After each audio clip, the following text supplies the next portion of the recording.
Welcome, everyone. Thank you for taking out the time. We have a very exciting session planned today with a very special guest. So we're all very excited to have you all here. My name is Bharti Singhla. I'm a Stanford Doerr School alum and have a background in climate entrepreneurship and now investing. I'm very excited to welcome our guest, Danielle, who's the founder of Impact Forward. She's a fractional head of impact for numerous organizations and has extensive experience working with companies and brands on impact measurement for over 15 years. So welcome, Danielle. We're glad to have you join us for this session. It's great to have so many of you joining from across the world, from California to India to the UK. So in today's session, we're going to do this in two parts. The first thing we want to focus on and ground us is the reality of the challenge. Phase 3 is coming up. It's a month away. You all must be curious about what the guidelines around impact measurement and assessment for the challenges. So we'll focus on that. And then I will hand it over to Danielle, who's our guest speaker, and she will talk to us about the real world impact measurement techniques and tools. And then we'll also have a live example from one of your fellow participants in the challenge. With that, I'm going to get started with the challenge guidelines. As all of you are now in the phase 3, and if you've looked at the guidelines on how you're being graded and measured, you'll see that over the different phases, the weightages of different factors has changed. In the first phase, problem definition and relevance was weighted highly. But in this phase 3, the highest weightage is for impact and scalability. And so we hope that you'll find this session helpful because it is going to be important for how you're being judged. And the key questions that the judges will evaluate you on are 3 things. The first thing is, what is the actual social, environmental, or economic impact of your solution? They would also judge you on, have you defined the success metrics or the intended outcomes clearly? So you might have a very impactful solution, but if you don't know how you're going to measure the impact, that's not helpful. So they want you to think about it and actively track that. And the last thing is, your solution might work in your lab setting or maybe in a community where you're deploying it today, but can the solution actually be scaled to a regional level or a national level or even globally? And can it be adapted to other communities so that more people can benefit from this solution? So all these 3 questions help the judges evaluate if what you've built is a meaningful, measurable, impactful solution or not. Impact measurement can be like a whole PhD thesis, and we don't have time to write a whole PhD thesis, and that's not the goal of this challenge. But there are best case estimates, and our goal today is to help you arrive at a range of these estimates for the impact of your solution and an estimate for what it will look like at scale. I'll also share with you some common impact metrics for sustainability that you can refer to, with a reminder that this list is not exhaustive. While we've tried to cover everything, but you might have some other impact metric. And so long as it's backed by research, that's totally fine. Let me start with some impact metrics that you can use. The first is the greenhouse gas reduction, which is measured in metric tons of CO2 equivalent. As you all know, CO2 is the leading greenhouse gas, but there are also other gases, and all of them have different global warming potentials. The second is resource access. A lot of the solutions might be increasing access to energy, might be increasing access to water, or maybe clean resources. And so your solution is impactful if it is providing that sustainable access to people, and we would want you to quantify that through a baseline and then measure what's the additionality of your solution. Your solution might also be enabling a reduction in pollution, either in the water bodies or on land or in the air. And so you can report that as the reduction in the concentration of pollutants. A lot of pollutants obviously have health impacts, so you can also report the health benefit of reducing those pollutants. Another potential outcome of your solution can be nature conservation. You might have hectares of land that you're able to preserve, or species that are no longer being impacted from something that was being done. Again, these are harder to estimate. Nature conservation can be really hard to estimate. And so for the interest of the challenge, you can provide some rough estimates around what percentage of area is saved or what percentage of species is protected in that area. Since adaptation and resilience is a theme, climate resilience is another important metric that a lot of your solutions can impact. The globally accepted way of measuring it is actually adaptive or vulnerability indexes. Having said that, I think it's very difficult to, again, calculate an index in this setting. So you can use local proxies. You can use the population that will be protected from that climate event, or reduction in recovery time from a climate event, or even a reaction time to a climate event in your case. And lastly, and this is not exhaustive, as I said, is social well-being. So a lot of solutions might increase jobs or might result in income gains. So you can highlight that. Social well-being ideally is measured in the form of Human Development Index, but again, indices are tough, and you can focus on direct outcomes.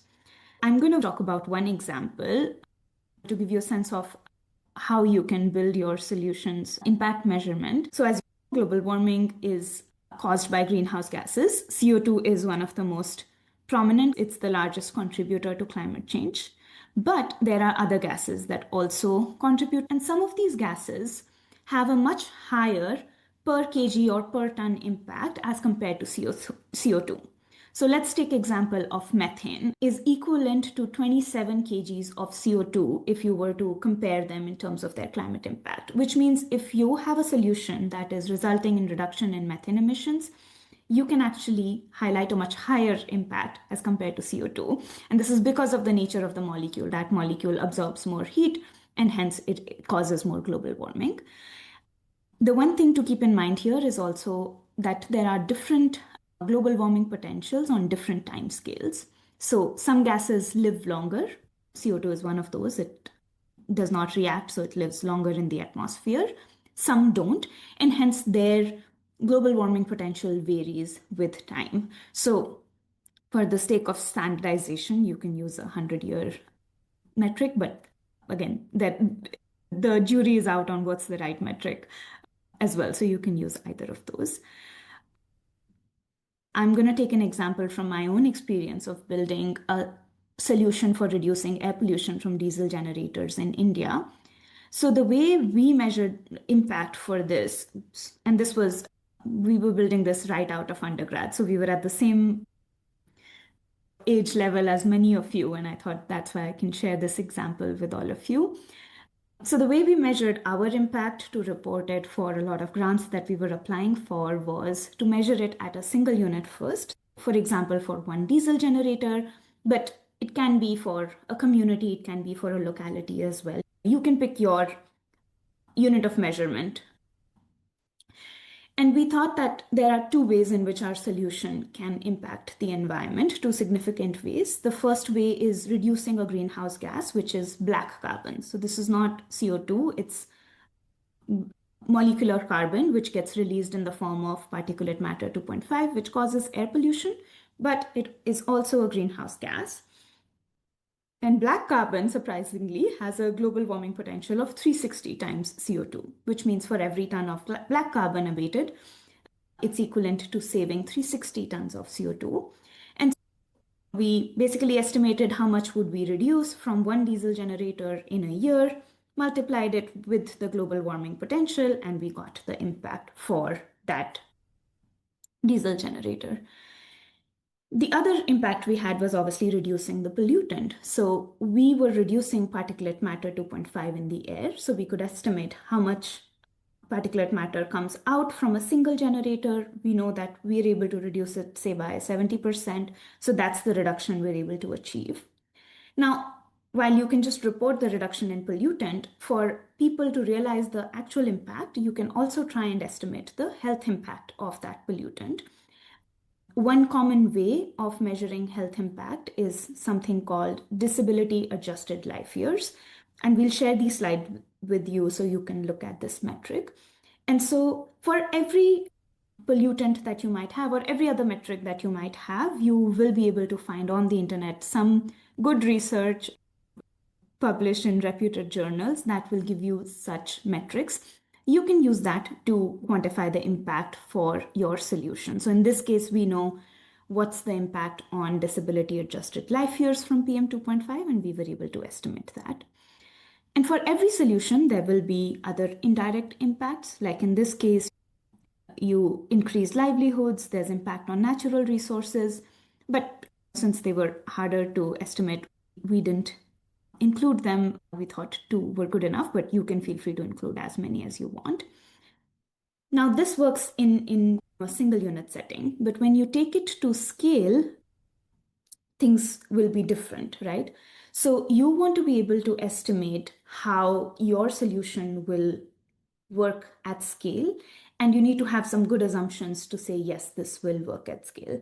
So in our case, we knew that while this solution is great, for it to be implemented at scale, you'll have to see what kind of market adoption will happen, or are there policy mandates that require this to work. So using that as a way to estimate your addressable catchment, because you might not be able to, for example, you can't treat all the diesel generators in a country. So you'll estimate your catchment, again, apply estimates to do that, and then use the reduction, normalize it across capacity for these diesel generators. So this is like a bottom-up approach. There can also be a top-down approach. So if I look at reducing pollutants, I can see what percentage of the overall air pollution comes from diesel generators. And then if I know that I can reduce that by 70%, then that becomes my impact metric. So at scale, you can use bottom down, bottom up, top down, or both approaches. So I'm going to pause here and just see if there were questions. No questions. So I think we can move ahead to Danielle's section in the interest of time. Great. Okay, great. So over to you, Danielle, and maybe I can stop sharing screen and you can. Yeah, let me share. Oh, here I can share. Okay. Okay, great. So to introduce myself, as Bharti mentioned, I've worked in impact measurement and sustainability for a long time, both on the investment side and on the brand side. So try to look at things really from a value creation perspective. So I think the first question to ask with impact measurement is, why are we doing this? Why do we have to do this? And the most important thing to come back to when you get the inevitable, we don't need to do this, the only thing that matters is our financials. Impact, ESG, sustainability, whatever you want to call it, I always come back to this concept of material non-financial risk, in that financial performance does not fully capture all the dimensions of impact, right? Like it's one dimension. Value is not one dimensional, risk is not one dimensional. So in order to really understand the positioning and the factors influencing your company, the trajectory that you're on, the opportunity at hand, the risks you face, that's, I think, where you think about impact is not just, oh, we do something, our business performs, we measure impact later, but really think about impact as a lens to understand the business, like what goes in, what comes out, like it's another dimension the same way, and I would say on par with financial outcomes, is really understanding the impact outcomes. And it gives you a perspective that I think you sometimes miss. Anyway, it's just to frame it on, and I know just having looked at the types of companies you're all proposing that you're very impact oriented, but I just want to ingrain with you that it's not a nice to have, it's really a must have, whether or not down the line you end up running an impact business or a non-impact business, considering both your impact outcomes and your ESG risks, which we can talk about the difference if you guys want, but those are really required, I would say, for any leader. So this is an example. So anyway, so starting on the impact journey, the first thing to consider is this concept of materiality. And so your material topic is the problem that you're trying to solve. And I'll give an example from my past work. But you hear this topic of materiality all the time come up. And I think really what's meant by it is like, why are you doing what you're doing in very simple terms? So if you have a business and you're measuring something on the impact side that has nothing to do with the business, you're not measuring a material topic. This concept of materiality really brings the integrity of it's the alignment between your business and the outcomes. So it's just, I wanted to frame it in a simple way. So the example that I was wanting to bring up was the company that I worked in-house at from 2019 to 2023 is called Grove Collaborative. It's based in the US. It's a marketplace for sustainable products. And if you're a marketplace in general, there's a lot of ways to position yourself, right? Um, but the problem that we were trying to solve is, oh, whoops, sorry. Oh, there we go. The problem that we're trying to solve is the presence of plastic and toxins in consumer products and in the household.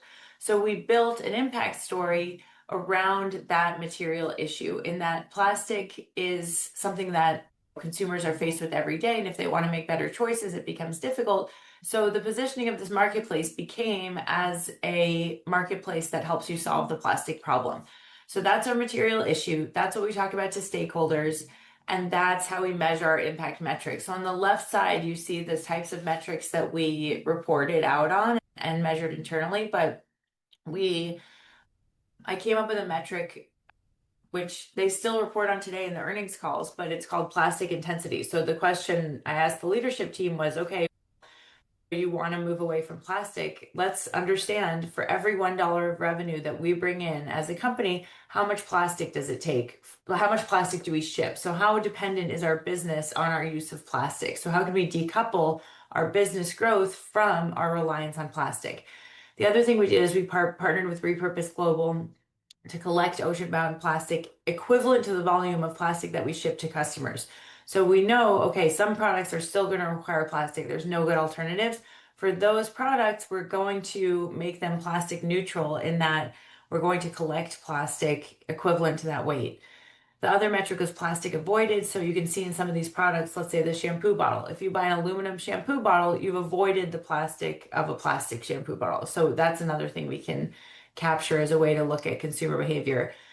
And then the last one, just as an example, was understanding of the assortment of products we have, what percent is plastic free or low plastic. So just trying to measure our progress in the different dimensions that come back to our material topic. Does that make sense? I don't have the chat open because I'm sharing my screen, but I'll just keep All going. good. Yeah, Danielle. What's that? All good? No question. Okay, great. Okay. So coming back to your business, what problem are you solving? I'm going to slideshow. Look at your value chain. So basically what's coming in, what's going out. Where is your greatest footprint? What do your customers care about? It's also important that you think about the topics you can actually move. And so what you do run into sometimes is a material topic that you actually can't change. Like the apparel industry, I think is a good example. If you're an athletic wear company and you're making apparel out of synthetic fabrics, your most material topic is your fiber footprint, the fact that you're essentially making plastic clothing and shedding it every time your customers wash it. Is that something you can change? Yes, but you'd have to change your business. You come into some issues where material topics are not things that you can change. The way to address those, I think, is trying to address them and talk about what you're doing. Also acknowledge that there's a limitation to what you can do. And then also acknowledging industry risks. I'll keep going, but I think this is the topic I want to reiterate. The path that you're on right now, I think in tracking impact outcomes and material topics, the first thing to do is really hone, and I think this will be very clear just having looked at some of the businesses you guys are trying to solve, or the challenges you're trying to address, the material topics are clear. I think the challenge ahead of you is identifying those material topics and then pulling impact indicators out that all tie back to those material topics. Then what you want to do is build the systems that help you measure them. So that means if I measure it or if Bharti measures it, we should be getting the exact same results. That's called your methodology. You need to write down and publish your methodology so that anyone who measures the impact gets the same results. And then lastly, who is accountable? Whose job is it to measure the impact? On what cadence does that happen? Do you do it every quarter? Do you do it every month?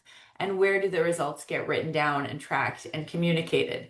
So lastly, on communications, all the ways that you talk about the performance and success of your company or progress should include those impact metrics. So it's really building a system side by side with financial reporting that communicates the impact outcomes of what it is that you're trying to do.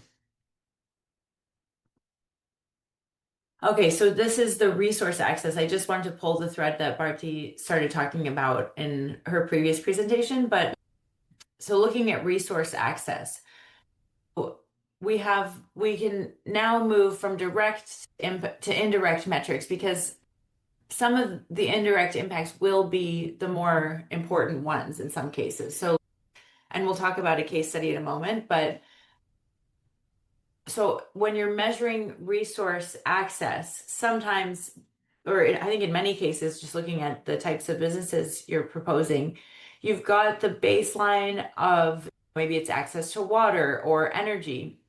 And that's obviously a clear metric that you can track, right? It's how much water, how many households, how much energy. Those are the direct metrics. But I think the more compelling outcomes will be those secondary impact metrics of water, the nutrition and health related outcomes that come with clean water, the education related outcomes that come from not having to source water and being able to go to school, things like that.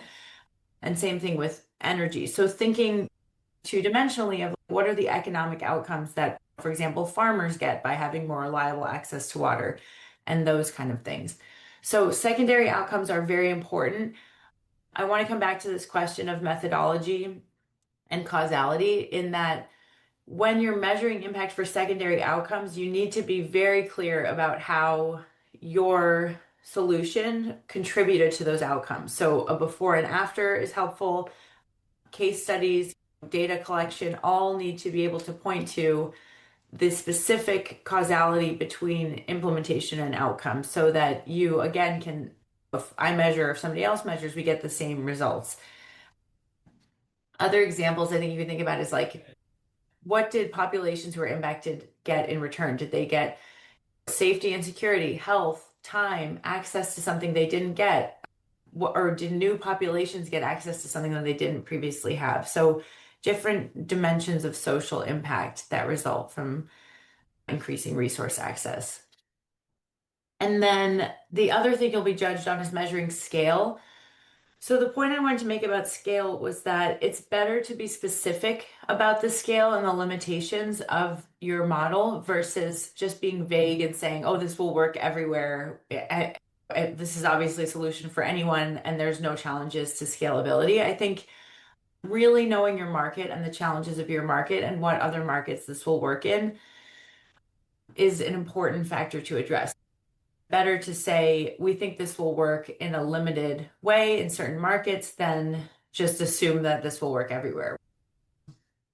Really, I think taking a hard look of your cognitive biases around like the markets that you know and the places where you know your solution will work versus areas where it's unknown, right? What are those unknowns? So I've listed some questions here.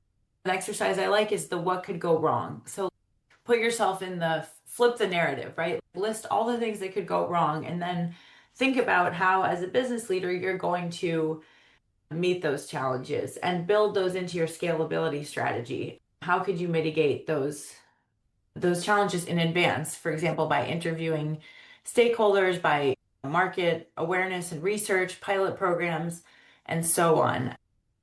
So not just assuming if it's 1 to 100 in one market, the same thing will happen in other markets, but understanding the other environmental, social, and market-based factors that might influence scalability.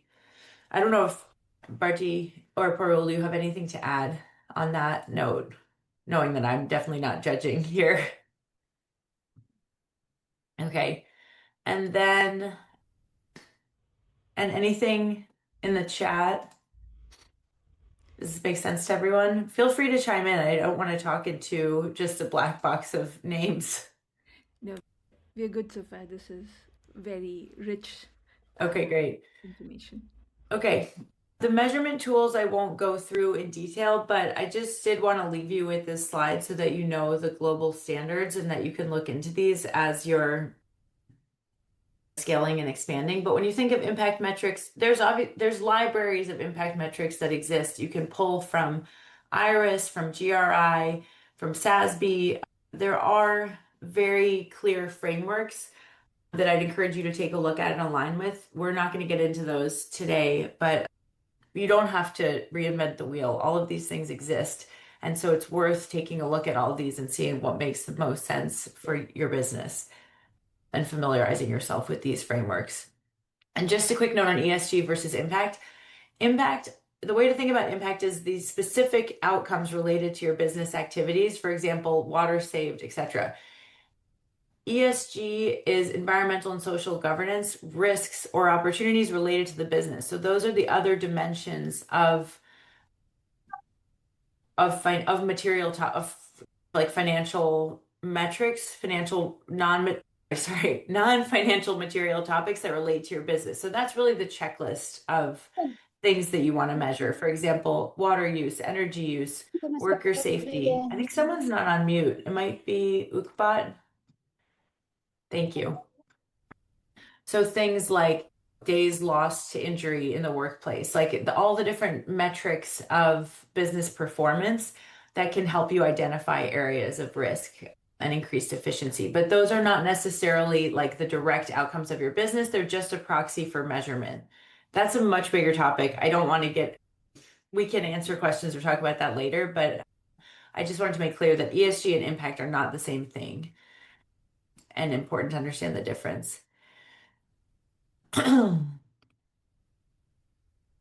Okay, so putting that kind of side note, putting that ESG versus impact concept aside for a minute, what we want to move to now, we've identified our material topics, we've understood how we're going to measure those, and now we really need to move to the communications component. So what I also want to relate to you is that you can have 100 impact metrics, but if you are publishing a laundry list of numbers and not telling a story around those, it's really going to fall flat for your different audiences. So I would say the most effective way to communicate impact is to really hone in on those most important topics to the communities that you're serving and build a story and a brand narrative around those.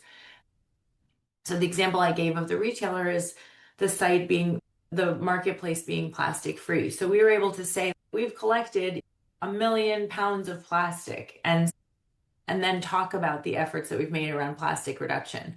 So you're talking about the measurement, you're bringing in your metric, and then you're talking about the community outcomes to make that something your company is known for and talks about. And I think there's different dimensions to do it. Is your business, is your offering driving that intended impact? That's one thing to talk about and one thing to tell a story around. Secondly, how are we making money? Is the need for our solution driving our business or the business outcomes linked to the impact outcomes? And how do you tell that story? And I think this is the true judge of an impact business. Are you making impact as you make money, or are those things separate? So when you're doing those things in alignment, that's a really powerful story to tell. And I think lastly is the stakeholder changes, and this ties to some of the secondary impacts, but how has our business changed the lives of the people who are around it, whether the direct communities or the customers or whichever dimension you're talking about, but what has changed in their lives? Have they changed their habits? Do they have access to new economic opportunities? Do they have access to education or health? What are the outcomes related to our business?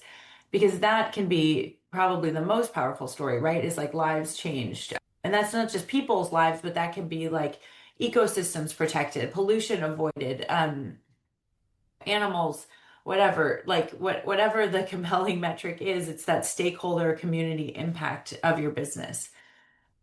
So I'd love to I'll call on all of you here to make some suggestions and hear your thoughts, but any thoughts on for your company or any kind of impact brand you can think of, what are some things you have heard and you think are compelling or that makes sense for your business that you're launching here in terms of these different categories. If you want to either type them in the chat or come off mute and video and just make some suggestions here, and we can put them in live. Danielle, so we very timely and in response to yours, we had a question in the chat from Mohammed. Mohammed, would you want to unmute and talk about your agribusiness case? Yes, sure. It's about our project which was based on the Agribusiness solution. We were solving a problem which was related to the food industry and it was related to farming especially.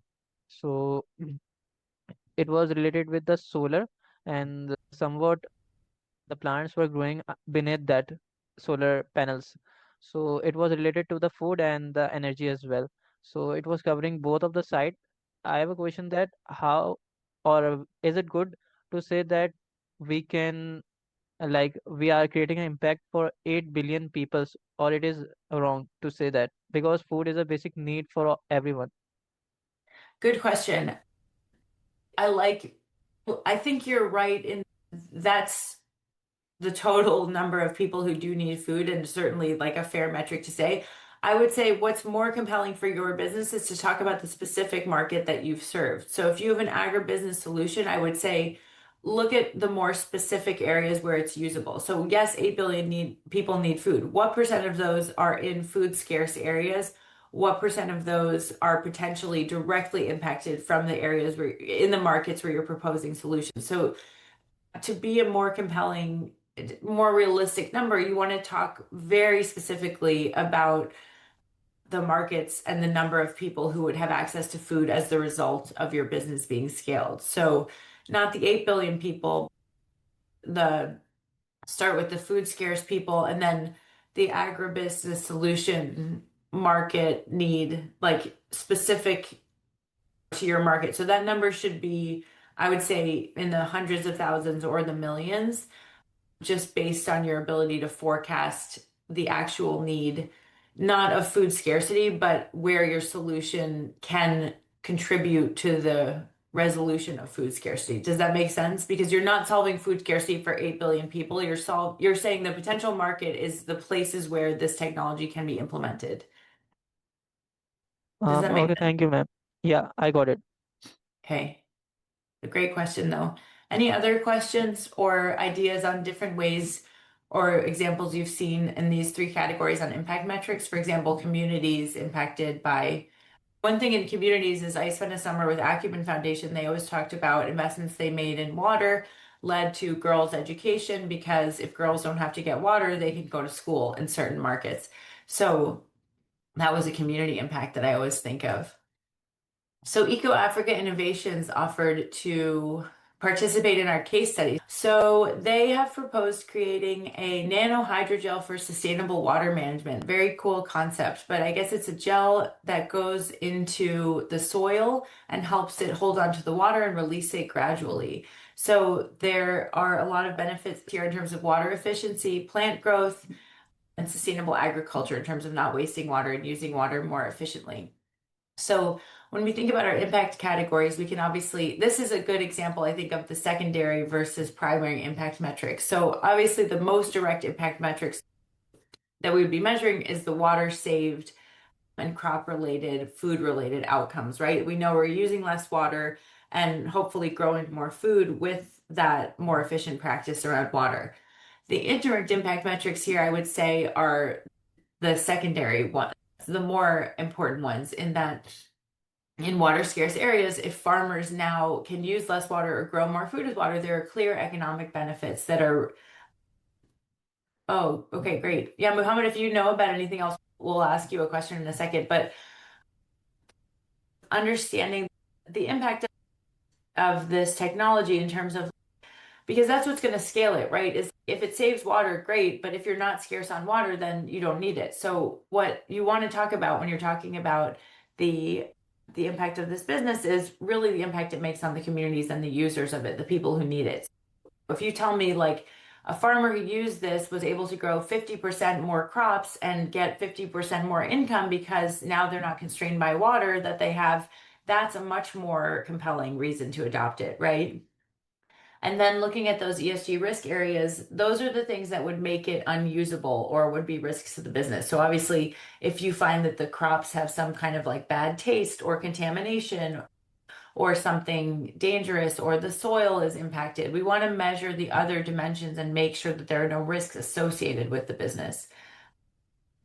So yeah, I think there'd be a long list, but that's just a quick example. And so then areas for additional research that I was thinking about would be the claims you want to make as a result of using this technology. So this is not something you're able to track directly, but year over year, how do the areas that use this technology or the farmers who use it have resiliency in terms of drought and storms? How does the soil health look over time?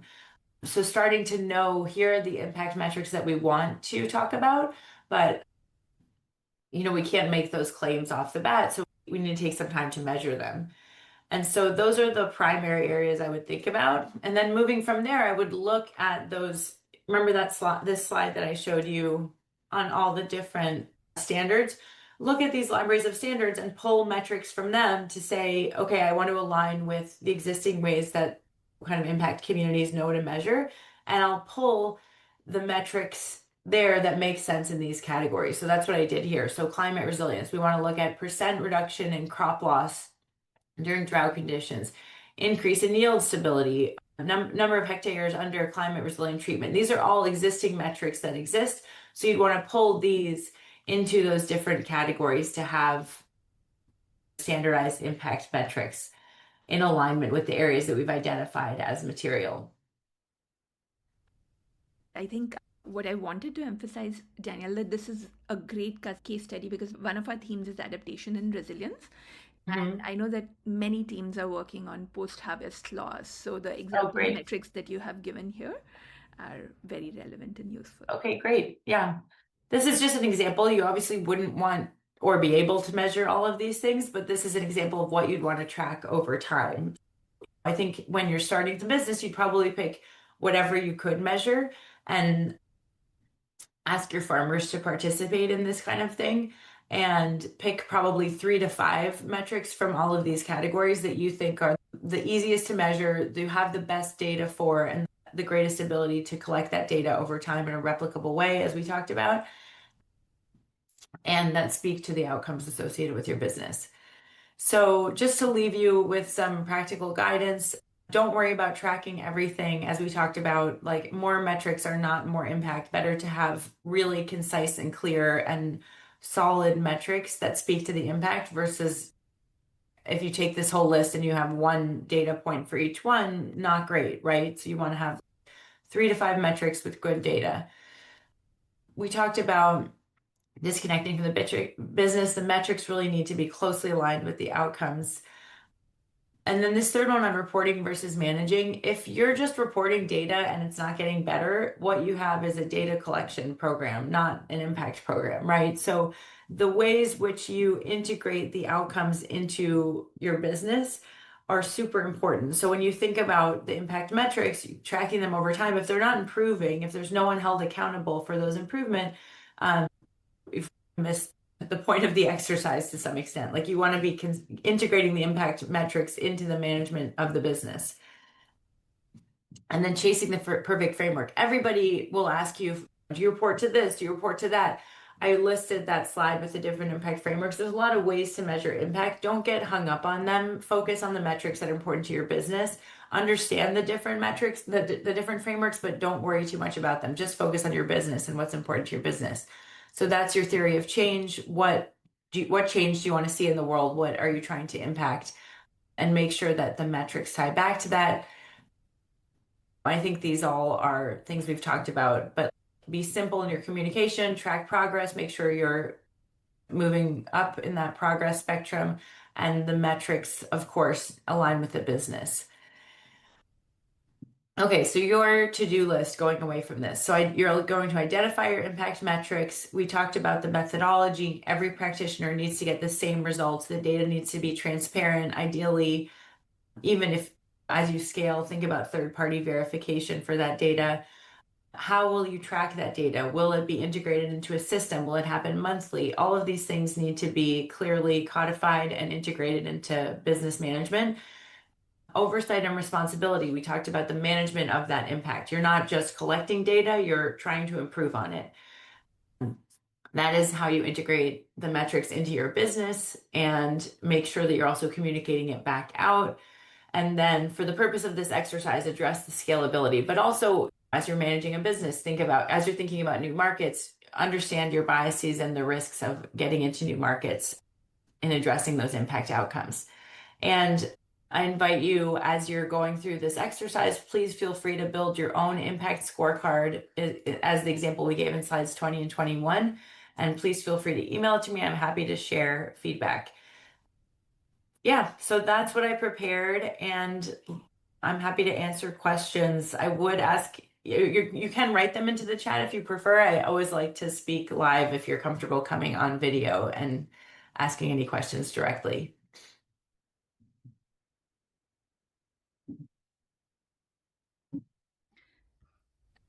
Gayatri, I see a question from you. Would you like to unmute and voice over? Hi, thank you for your presentation. I had a question regarding environmental regulations, and I was wondering if you would typically put those within impact metrics or whether you would list that more in kind of the legal and regulation categories as opposed to, driving the direction of your Yeah, business. it's a great question. I think that ties back to the concept of ESG versus impact. So I would put it in the category of ESG compliance, unless your business is directly addressing or helping people comply with environmental regulations. It would be in that checklist of necessary ESG disclosures and compliance. Impact should really be focused on the outcomes associated with your business from like a positive outcomes perspective. Great, thank you so If much. I could ask Yeah, a clarification, Gayatri, is this about a regulation that already exists, or is it a regulation that you're proposing through your project? So in our case, it's a regulation that already exists or is about to exist. So our project is related to sustainable data centers, specifically in the UK and Europe. And some of the regulations that we see proposed in Germany and that are coming across Europe and the UK are related to essentially the energy usage of data centers. And so we see that as one of the main impact metrics in terms of, let's say, carbon emission reduction, but also something that is actually that is becoming part of a compliance category in many countries. So I actually think, and then I want to change my answer. I actually think Okay. that is, yes. Okay. So if you're solving a problem that exists in response to new regulation, then I would say that is an impact metric, right? That's like a tool, a new tool that exists to solve a problem. So the way I think when I answered your question, I was thinking of, oh, we comply with, I don't know, like social compliance audits. Sorry if you can hear my kids screaming in the background. If you're just doing kind of compliance for processes that exist, that's part of kind of an ESG checklist. Excuse me. If your business is being formed as a way to help companies or data centers, in this case, comply with upcoming regulation, you're solving a new problem. So that's part of your impact case. Does that make sense? Yes. Yeah. Your Thanks so impact much. metrics are still going to be the efficiencies and the things that you talk about, but I would say one part of the story rather is that you're helping meet this trajectory of compliance. Yeah, so it sounds like even if the actual metric is the same, so like power Yes, usage effectiveness or amount of energy or carbon reduced, it fits into the reason why we select certain strategies versus others or what we recommend in a retrofit, as opposed to just saying we're compliant. exactly. Yeah. So this is not so much impact measurement versus like communication strategy, but yeah. Okay, no, this is quite helpful to clarify. Thank you.